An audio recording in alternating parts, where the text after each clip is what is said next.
हमीरपुर जिला के नादौन विधानसभा क्षेत्र के अंतर्गत आने वाले करड़ी गांव के युवाओं ने पुष्प उत्पादन कर आत्मनिर्भर बने। युवाओं को सालाना आमदनी 5 से 6 लाख रुपए हो रही है। करड़ी गांव के युवा विशाल सिंह और करनेल सिंह ने बताया कि पुष्प उत्पादन करके उन्हें सालाना 5 से 6 लाख रुपए की आमदनी हो रही है। विशाल ने बताया कि उद्यान विभाग ने उन्हें आत्मनिर्भर बनने की राह दिखाई, जो अपने घर के कामकाज के साथ साथ पुष्प उत्पादन कर अपनी रोजी रोटी कमा रहे हैं। पहले मैं मतलब पेट्रोल पंप पे काम करता था, वहाँ पे 10-15 हजार मिलते थे। फिर मुझे शौक भी था फूलों का। फिर हॉर्टिकल्चर दफ्तर से मैंने मतलब सलाह ली और निशा मैम है, इन्होंने काफ़ी मदद की हमारी। मेरे प्रोजेक्ट में कम से कम 70-80 लाख की लागत से बना है ये। तो अभी अच्छी इनकम हो रही है मेरी, मतलब 5 लाख तो लेके चलो सालाना, लगभग 5 लाख के बीच में। पहले तो चलो कोरोना था तो घाटा ही पड़ा, पर अभी 5 लाख की एवरेज है। ये संदेश है, काम तो अच्छा है पर पानी की प्रॉब्लम जो है वो आती है। अगर वो किसी के पास पानी की प्रॉब्लम नहीं है तो ये काम करने में कोई दिक्कत नहीं है उनको। उद्यान विभाग की माने तो हमीरपुर जिला में लगभग 7.5 हेक्टेयर भूमि पर फूलों की खेती की जा रही है। हमीरपुर जिला के 30 के करीब किसान फूलों की खेती कर अच्छी आजीविका कमा रहे हैं। हमीरपुर जिला में मुख्यतः कारनेशन और मैरीगोल्ड के फूलों की खेती की जा रही है। वहीं करनेल सिंह ने बताया कि वे पहले बेरोजगार ही थे। इसके बाद उन्होंने पुष्प उत्पादन के बारे में सोचा और उद्यान विभाग नादौन से पुष्प उत्पादन के बारे में जानकारी हासिल की, जहां उन्हें विभाग से उस उत्पादन में सब्सिडी मिलने का भी पता चला। उसके बाद उन्होंने 4 पॉली हाउस लगाए और उसमें कारनेशन और मैरीगोल्ड के फूलों का उत्पादन शुरू किया। सर पहले तो हम ऐसे कह रहे हो कि बेरोजगार ही थे। डिपार्टमेंट की तरफ से अपने को इन्फॉर्मेशन मिली कि ये ऐसे ऐसे आप इसमें सब्सिडी का प्रावधान है और वो बाकी जो गाइडेंस उन्होंने दी, तो उसके बाद हमने ये पॉली हाउस लगवाया और ये कारनेशन की खेती करी है जी। कारनेशन की खेती करने से ये हुआ कि हमारी आजीविका जो है वो बढ़िया से चलने लगी है। और इसमें किसान के लिए आप मानिए कि दूसरी खेती से जो हम पारंपरिक खेती करते हैं उससे बहुत बढ़िया स्कोप है इनकम का या आजीविका चलाने का।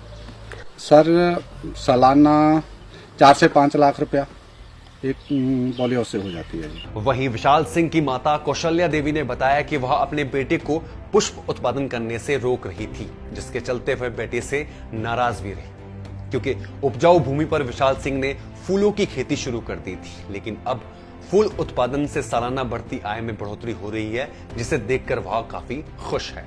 मैंने उसको मना किया कि ये काम नहीं करना है और अपना काम पे और कोई काम करोगे।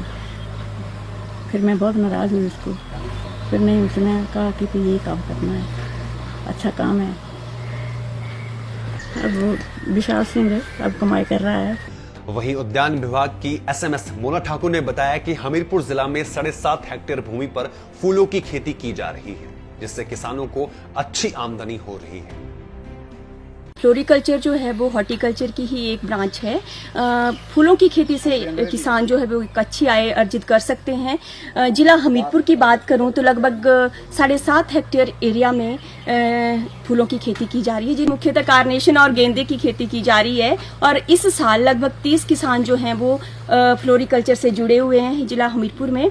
जहां तक इसकी बात करूं विशाल और सुधीर जी की, जो हमारे फार्मर हैं करड़ी से, इन्होंने लगभग 4000 स्क्वायर मीटर में फूलों की खेती जो है वो कर रहे हैं। मुख्यतः कारनेशन और मैरीगोल्ड उगा रहे हैं। तो इनको लगभग सालाना एक पॉली हाउस से 4 से 5 लाख रुपए की जो है वो इनकम हो रही है। और विभाग के पास जो हमारी स्कीमें हैं MIDH और पुष्प क्रांति योजना, उसके तहत इनको हमने उपदान दिए थे पॉली हाउस निर्माण के लिए और प्लांटेशन के लिए। तो पॉली हाउस के लिए हमने इनको 80% जो सब्सिडी थी वो दी थी और प्लांटेशन के लिए हमने 50% सब्सिडी दी थी। अंत में मैं इतना ही कहना चाहती हूँ कि फूलों की खेती से हम वातावरण को सुरक्षित रखते हुए अच्छी कमाई कर सकते। कारनेशन की खेती हो रही है, इसमें 2 फार्मर हैं, विशाल और सुधीर, जो इकट्ठी खेती कर रहे हैं। 2 भाई हैं जो इकट्ठे मिलके कर रहे हैं। शुरुआत में जी ऐसा था, जब मैंने यहाँ पे विभाग में नई इस ब्लॉक में आई थी तो ये लोगों ने संपर्क किया, तब इनके पास इस तरफ की मोटिवेशन नहीं थी और एक तरह से प्राइवेट जॉब करते थे, बेरोजगारी थे। तो हम लोगों ने विभाग की तरफ से इनको ये थोड़ा सा मोटिवेट किया कि आप लोग ग्रीन हाउस लगाएं और कारनेशन का काम करें, जिसका अच्छा स्कोप है और अच्छी आय अर्जित की जा सकती है। आप भी कर सकते हैं और आप 4 लोगों को साथ में इसमें आय का साधन भी। यहाँ पर विशाल जो फार्मर है, हमने उसको ग्रीन हाउस, पहले तो हमने उसको कार्नेशन का काम करने के लिए ग्रीन हाउस दिया। उसके बाद उसको पैक हाउस की ज़रूरत पड़ी तो हमने उसको पैक हाउस भी के ऊपर सब्सिडी दी, बोरवेल और उसको वाटर स्टोरेज टैंक, क्योंकि उसको पानी की कमी हो रही थी फूलों में काम करने के लिए, तो इसलिए हमने उसको वाटर स्टोरेज टैंक भी दिया। लाइफ टाइम्स टीवी के लिए बड़सठ से अशोक राणा की रिपोर्ट।